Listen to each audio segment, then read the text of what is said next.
Je m'appelle Bruno Gaziro. Vous êtes ici dans une commune qui s'appelle Ambarès, à 15 km de Bordeaux. Donc j'ai pour l'instant normalement 16 couples avec des couleurs grison, bleu, grison rouge, rouge cendré, noir, andalou et un ou deux blancs. Alors ma carrière d'éleveur, c'est-à-dire que elle a été assez difficile parce que je peux dire que je suis né avec des pigeons. Mon père faisait de l'élevage mais sans faire beaucoup d'expositions, il faisait ça par sa passion. Donc j'ai toujours eu des pigeons en étant jeune et après moins jeune. J'ai commencé moi personnellement en 1983-84 à avoir mes premiers couples à moi. Pendant 3-4 ans, je commençais à bien démarrer, mais en raison de mon travail, il a fallu que je parte de Bordeaux. J'ai pas mal bourlingué un peu partout à cause dans la société où j'étais. Je pouvais être à Lyon, je pouvais être à Marseille, je pouvais être à Paris. Je n'étais jamais pendant plus d'une semaine à la maison. Donc j'ai arrêté pendant des années. Et ensuite j'ai recommencé lorsque j'ai fait bâtir ici en 1975. Donc j'ai commencé avec des vieilles volières de briques et de broc. Mais j'ai commencé à avoir, alors j'ai commencé avec quatre races. J'avais du mondain, j'avais du strasser, du cauchois et le king. Mais au bout de quelque temps, je me suis vite aperçu, en faisant quelques expositions, qu'il fallait se spécialiser, sans ça dérapait de tous les côtés. Donc rapidement, j'ai gardé deux races, le mondain et le king. À ce jour, je n'ai plus que des kings. J'ai arrêté le mondain depuis 4-5 ans. Là, je commence à peser un peu. Donc je ne me suis pas spécialisé, mais enfin j'ai gardé que le king qui est mon pigeon fétiche et favori.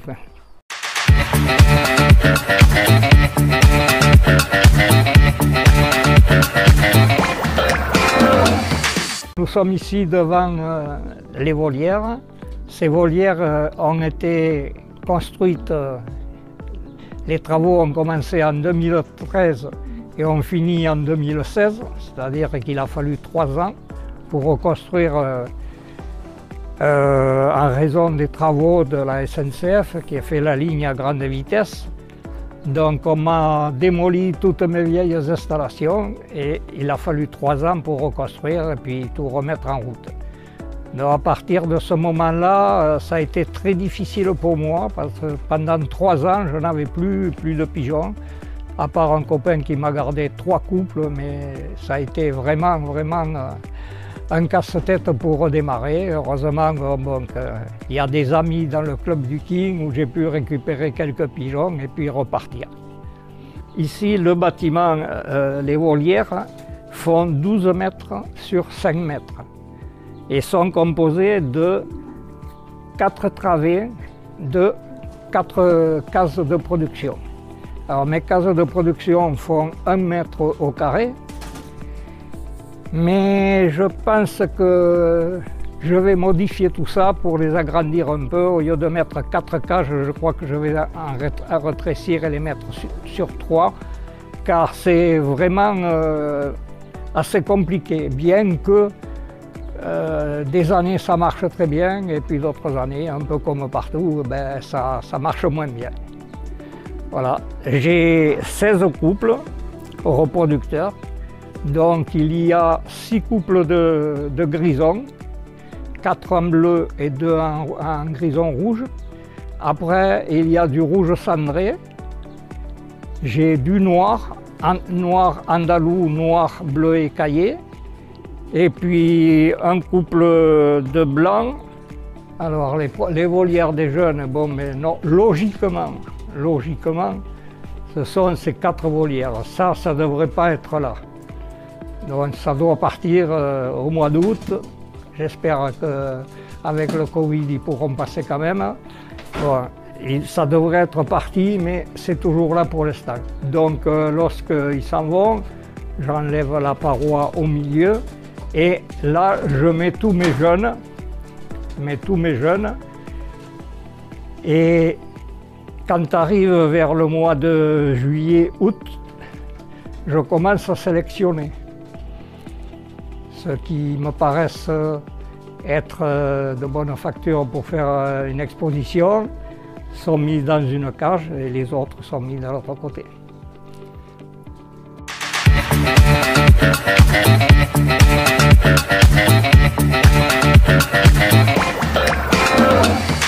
Voilà les cages comme elles se présentent. Alors avec tiroir de réception pour le nettoyage. Les abreuvoirs automatiques. Au niveau des mangeoires, ce sont des mangeoires à lapin que j'ai retapés, comment dirais-je, je les ai faits à ma façon. Là, c'est un modèle qui est libre, comme si c'était une mangeoire à lapin, alors que ici, c'est la même mangeoire, mais avec des trous pour qu'il y ait le moins de pertes possible dans les grains quand les pigeons mangent. Et lorsque j'ai fait ces installations, je pense que j'aurais dû les faire 1 mètre sur 1 mètre, alors que je les ai fait 1 mètre 10 sur 80 de profondeur. J'avais fait 80 de profondeur pour pouvoir avoir accès à mes jeunes pigeonneaux lorsqu'ils sont... Mais je m'aperçois aujourd'hui que c'est un peu juste comme pour la reproduction.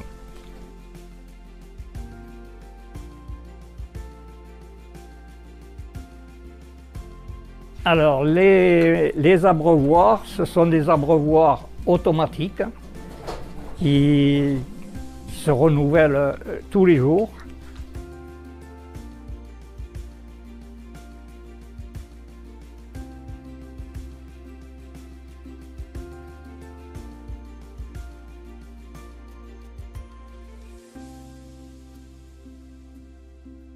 Les nids, il y a 2 sortes de nids. Des nids qui sont en plâtre un peu, et d'autres nids, des caisses que j'ai fait moi-même. Qui font 25 sur 25 ou 30 sur 30. Les petites mangeoires, il y a du grit et du Colombina Vita avec du grit. Pareil, ils en ont en permanence, je renouvelle ça toutes les semaines. Alors, à l'intérieur des nids, on va prendre ici, voilà, si je mets une caisse que j'ai fabriquée moi-même, hein, qui est mal faite, je mets du sable et de la paille quand j'en trouve, parce qu'en Gironde, pour trouver de la paille, c'est la croix à la bannière, donc je mets du foin. Et lorsque j'ai ce nid, là il est ça là, je mets seulement une poignée de sable et une poignée de foin. Mais là-dessus, les pigeons, il ne reste, celle-là, vous voyez, celui-là couvre dans un nid avec du sable et il a gardé un peu de foin, mais la majeure partie jette le foin et reste que sur le sable. Or, je me suis rendu compte que lorsqu'ils ne sont pas sur du foin ou sur de la paille, les petits, quand ils naissent, 1-2 jours, mangent le sable et meurent. Donc c'est pour ça que petit à petit, J'essaye de sortir le sable et de mettre que de la paille, mais ils éjectent pratiquement toute la paille, donc les œufs sont sur la pierre et puis souvent cassent. Ça c'est un casse-tête pour moi, parce que je ne sais plus comment faire. J'essaye de mettre les deux, mais là, tant qu'il y a les petits, ben, ils vont aller pondre là. Si la femelle veut repondre de suite, elle va aller pondre là-dessus. Et là-dessus, ça va très bien. Voilà. Parce que là, les petits, quand ils vont naître, ils sont sur du fouet.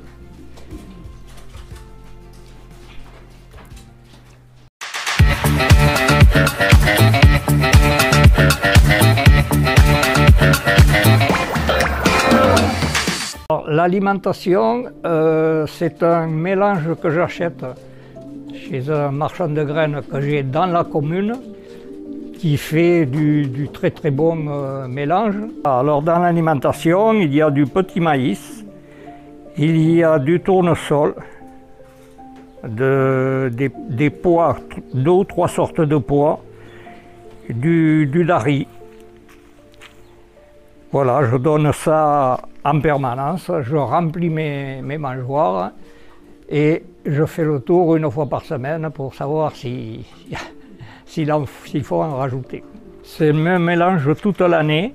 Maintenant, lorsque il y a des petits, je rajoute un autre mélange qui est à peu près le même, mais sans céréales. Ça, c'est pour... J'ai une petite mangeoire lorsque les pigeons gavent leurs petits. Je donne aussi une petite ration de granulés tant que les pigeons gavent. Alors ça c'est le vin. Bon, vous voyez, il y en a un peu et là ils ont trié. La mangeoire du fond, ça c'est la mangeoire pour toute la semaine et tout le temps. Qu'est-ce que tu veux là? Voilà. Lorsque je remplis cette mangeoire et que je quitte ma maison pour aller en vacances, pour aller chez les enfants, me promener, la mangeoire fait 15 jours sans la renouveler. Je me suis aperçu que pour moi, ça ne servait pas à grand chose de donner tout un tas de compléments.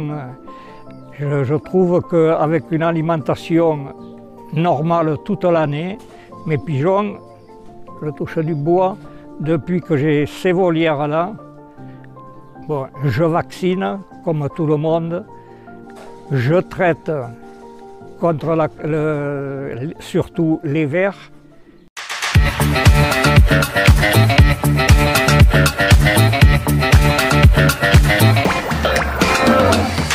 Donc je donne à mes pigeons 1 fois tous les 2 mois du Xenthol pour surtout la coccidiose et l'appareil digestif, du Maxenthol, toujours pareil contre les vers,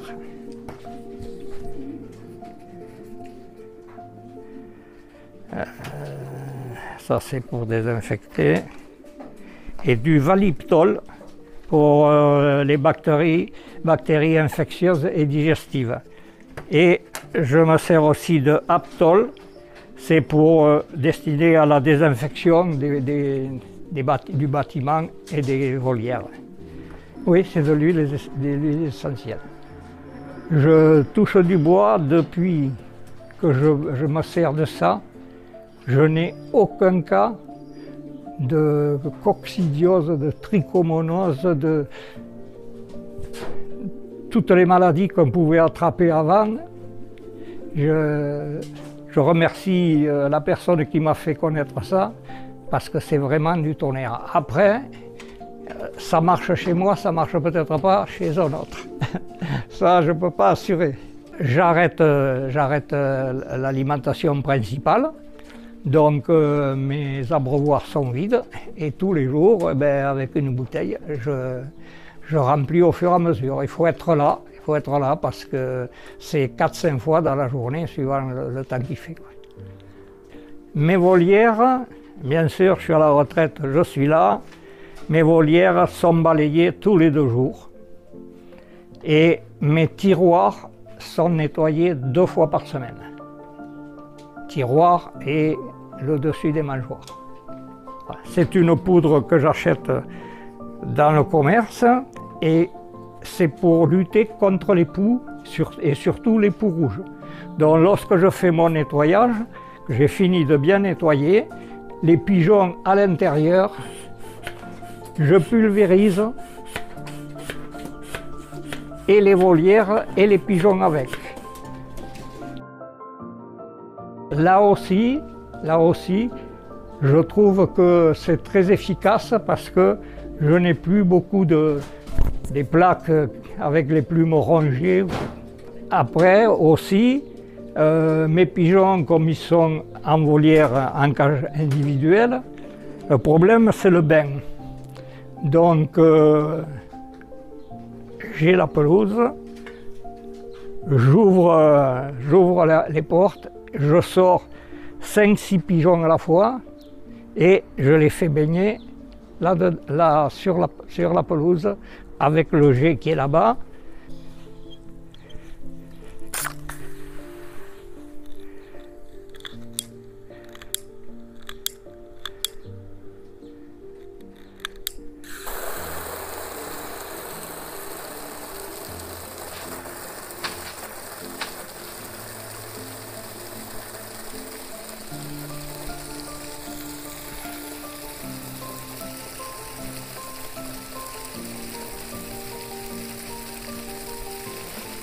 Donc je remplis d'eau, je lâche entre 6 et 10 pigeons et ils vont se baigner. Alors il y en a qui ne veulent pas trop se baigner.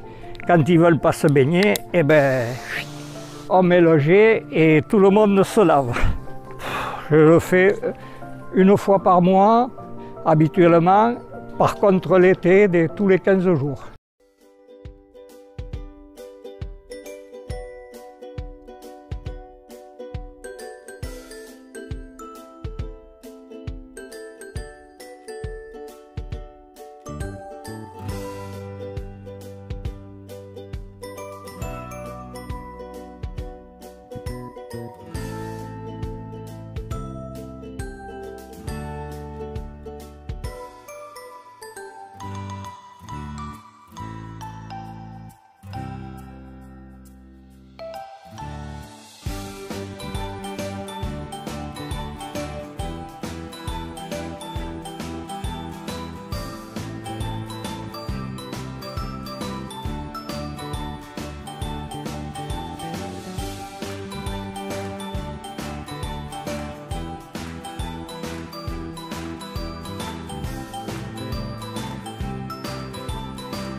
Pour les accouplements, je fais les accouplements en principe début janvier, en ayant essayé de regarder déjà avant de faire les couples, les jeunes couples, comment je pourrais faire. Et puis au fur et à mesure que je fais les couples, je les mets chacun dans leur case. Voilà, après il arrive qu'en cours de saison je change ou le mâle ou la femelle si quelque chose ne va pas. En moyenne, si avec ici dans ces volières, la meilleure année j'ai fait 68 petits. Et l'an dernier, il n'y en a eu que 43. Et cette année, ça démarre très mal. J'ai 18 jeunes, beaucoup d'œufs clairs, beaucoup d'œufs cassés, des petits qui naissent qui meurent le lendemain. sans aucune raison. Tout a l'air bien conforme, mais c'est comme ça. Ça, c'est une fiche pour chaque couple. Et il y a les dates quand ils ont pondu ou quand les œufs ont été clairs. Il y avait 2 œufs de bons, mais les petits donc. Et ici, il y a eu 2 petits. Voyez, voilà, chaque pigeon a sa fiche. Vous voyez, voilà, là, il y en a cage de 2. Ça ne marchait pas, les 2 que j'avais fait. Donc j'ai changé le mâle ou la femelle. Donc je note tout ce que je fais. Vous voyez, là, il y a eu mort à 2 jours, un mort à 2 jours, puis 3 de sauvés. Voilà, chaque pigeon a sa fiche. Ces fiches me servent aussi pour l'année prochaine pour faire mes couples. Savoir ce pigeon, la bague numéro 1 tel, arrive du couple cage numéro 1 tel. Et à ce moment-là, pour ne pas accoupler frères et sœurs. Le sevrage, je le fais en principe à 5 semaines. Voilà 2 petits qui vont avoir 5 semaines lundi. Donc je surveille, ils mangent tout seuls maintenant, donc je vais sortir ces 2 pigeonneaux dimanche ou lundi. Je vais les mettre dans la cage des jeunes, parce qu'ensuite, normalement, ça va naître à 3 ou 4 jours près. Bon, déjà celui-ci, qui a même pas 4 semaines, il commence déjà à aller picorer tout seul.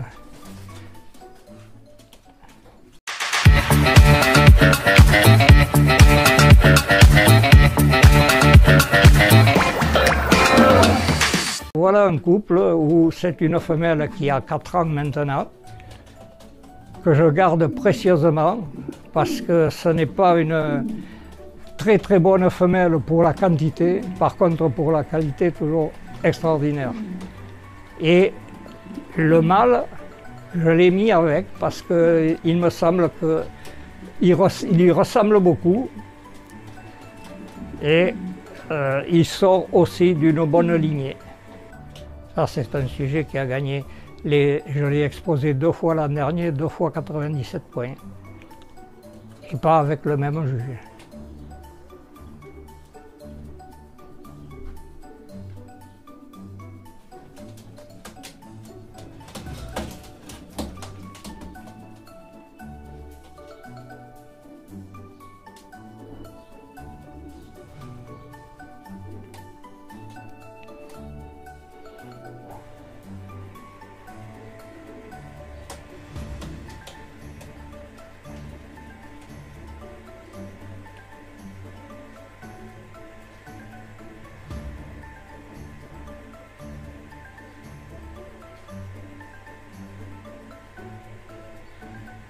Voilà 2 femelles grisons. Celle que je préfère, c'est celle-ci. Elle a une couleur beaucoup plus soutenue, une assez bonne tête, très courte, mais son défaut, c'est qu'elle manque un peu de gabarit, un peu de poids.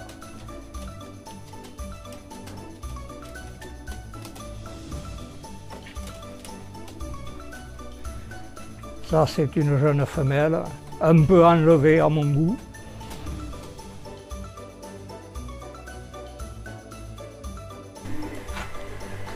Manque de dessous. Elle se tient, voilà. Voilà comment on l'a. Hop.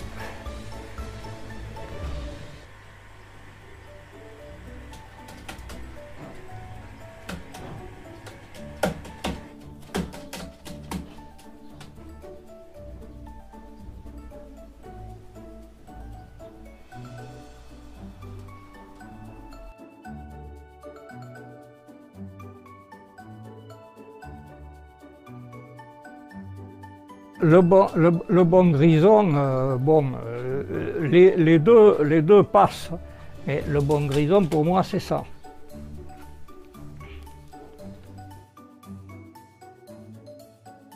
C'est-à-dire qu'il est beaucoup plus bleu. Là, il y a un peu trop de blanc au niveau des pattes, le dessous.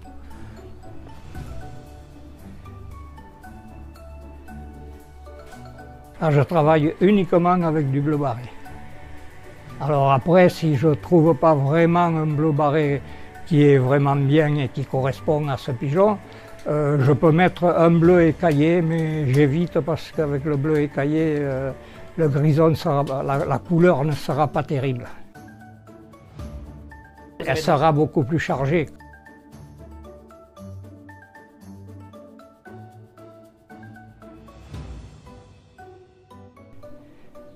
Et du grison écaillé, on n'en voit pratiquement pas. Même avec du grison, même avec de l'écaillé, on va sortir du barré.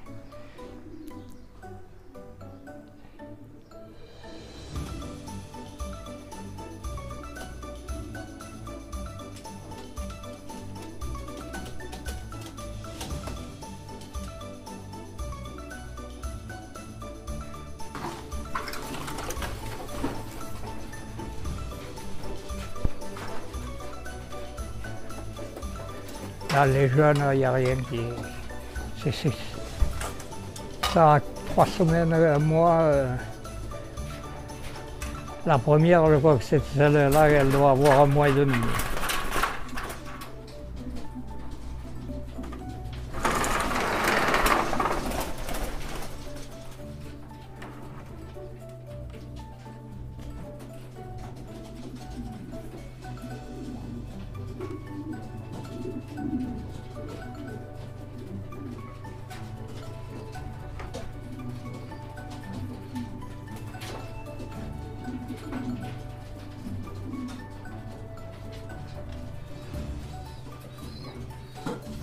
Celui-là, je pense qu'il ne sera pas trop mauvais. Le blanc, non, oui. Premier blanc, non.